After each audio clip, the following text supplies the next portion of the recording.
नमस्कार साथियों, स्वागत है आप सभी का स्मार्ट क्लासेस फॉर एग्जाम पर।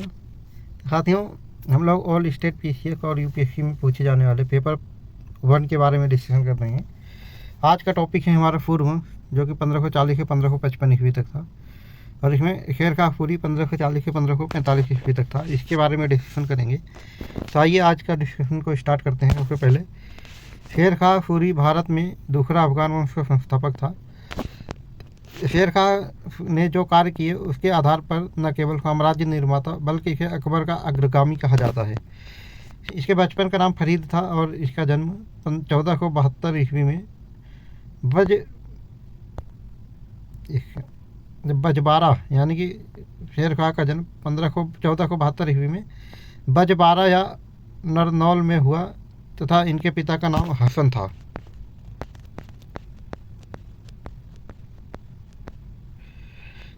1494 ईस्वी में सिकंदर लोदी ने जमाल खां को जौनपुर के फौजदार पर नियुक्त किया।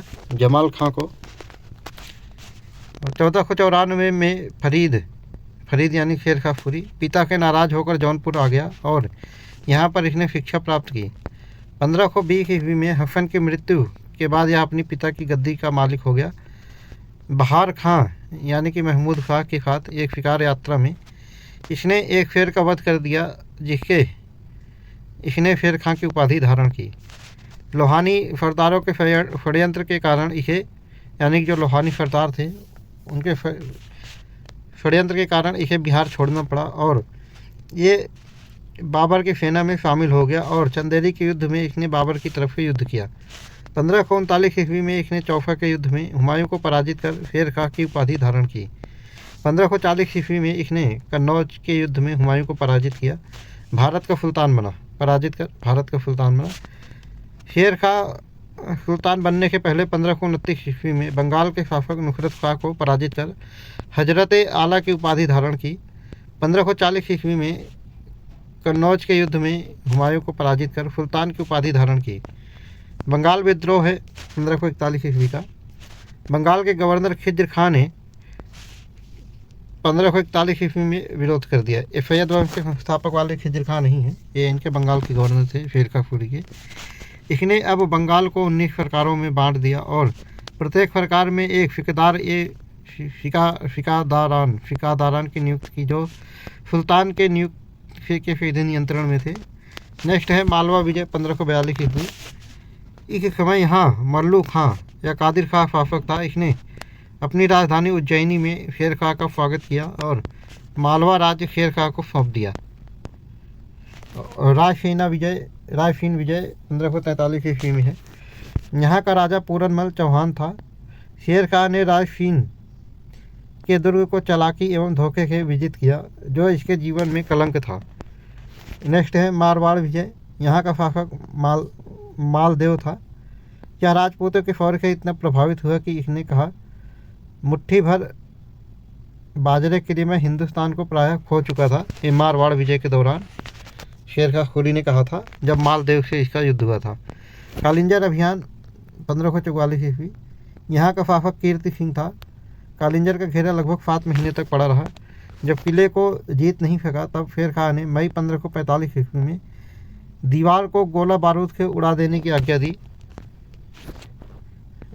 आज्ञा का यहाँ सही शब्द तो होगा, आदेश दिया।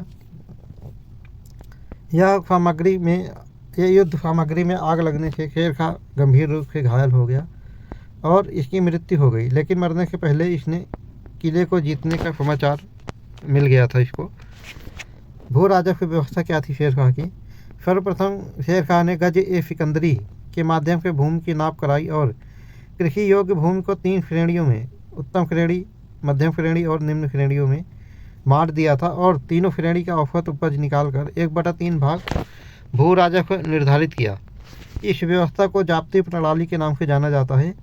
भू राजस्व के अतिरिक्त किसानों के 2 अन्य कर वसूल किए। पहला है जरीमाना। यह भूमि की नाप होगा, यहाँ पे नाप के लिए लिया जाने वाला कर था, जो उपज का 2.5% था। दूसरा है महाफीलाना। यह कर वसूली के लिए लिया जाता था। जो उपज का 5% था, इसने किसानों को भूमि का स्वामी बनाया और किसानों को पट्टा दिया और किसानों ने इसे कबूलियत या स्वीकृत पत्र प्राप्त किया। इसने अनेक सड़कों का निर्माण कराया, यानी कि शेर शाह सूरी ने, जिसमें सबसे प्रमुख थी बंगाल के सोनार गांव से लेकर पंजाब में अटक तक। इसे सड़क ए आजम के नाम से भी जाना जाता था। मुद्रा के बारे में क्या काम किया था शेर शाह सूरी ने, जानेंगे। शेर शाह ने पुराने सिक्कों को बंद करके सोने, चांदी, तांबे के नए सिक्के चलाए। इसने सर्वप्रथम चांदी का रुपया चलाया और तांबे का दाम चलाया। रुपये और दाम में 1:64 का अनुपात था। शेर शाह ने पाटन नगर की स्थापना की थी। पटना नगर की स्थापना शेर शाह ने किया था। इसने सहकराम में अपने मकबरे का निर्माण करवाया, जो एक कृत्रिम झील के मध्य में स्थित है। यानी शेर शाह सूरी ने अपने मकबरे का निर्माण खुद ही करवाया सासाराम में। एक में सासाराम लिखा है, सासाराम है वो। शेर शाह द्वारा लिया जाने वाले टैक्स के बारे में जानेंगे। सबसे पहले खिराज था। यह भूमि कर था। यह औसत उपज का 1/3 भाग था। नेक्स्ट है जरीबाना। यह भूमि की नाप के लिए उपज का 2.5% था, यानी कि 2 सही 1/2 लिखा हुआ है यहाँ पे, 2.5% था। तीसरा है महाफिलाना। यह राजस्व अधिकारियों के लिए उपज का 5% था। शेर शाह द्वारा बनवाई गई सड़कें। सड़क ए आजम। यह सड़क बंगाल के सोनार गांव से लेकर पंजाब में अटक तक जाती थी। लगभग 1500 मील लंबी थी। आगरा के बुरहानपुर तक जाती थी, आगरा के चित्तौड़ तक जाती थी और लाहौर के मुल्तान तक जाती थी। शेर शाह द्वारा चलाए गए सिक्कों के बारे में जानेंगे। शेर शाह ने अपने सिक्कों पर फारसी भाषा के साथ देवनागरी में भी लेख लिखवाए। रुपया, यह चांदी का सिक्का था। रुपया का प्रचलन सर्वप्रथम शेर शाह ने किया था। अशरफ, यह सोने का सिक्का था। दाम तांबे का सिक्का था। तो आज का डिस्कशन यहीं पे समाप्त करेंगे। कल फिर मिलेंगे इसी चैनल पर नेक्स्ट वीडियो के साथ। तब तक के लिए जय हिंद।